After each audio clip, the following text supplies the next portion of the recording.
18 कलम लागू।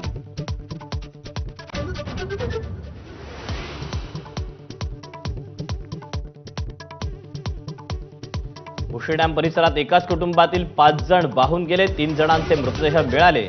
दुर्घटनेत लहान मुलं आणि महिलांचा समावेश। विधान परिषदेसाठी राष्ट्रवादी आज उमेदवारांची नावं जाहीर करणार। विधान परिषदेसाठी 50 जण इच्छुक, मात्र प्रादेशिक समतोल जातीय समीकरण लक्षात घेऊन 2 नावं करणार फायनल।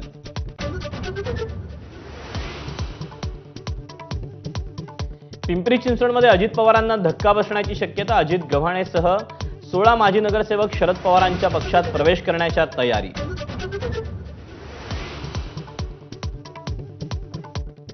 स्वातंत्र्यावरून संभाजी भिडेंचं वादग्रस्त वक्तव्य। आपल्याला मिळालेलं स्वातंत्र्य दळभद्री, हिंदवी स्वराज्य खरं स्वातंत्र्य, भिडेंचं वक्तव्य।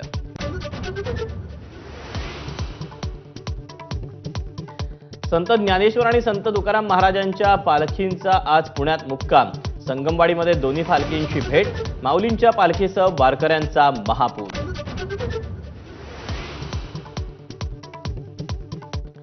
आसाममध्ये रियांगी नदीच्या पाणी पातळीत वाढ झाल्यानं पूरस्थिती। आतापर्यंत 42 जणांचा मृत्यू, जनजीवन विस्कळीत।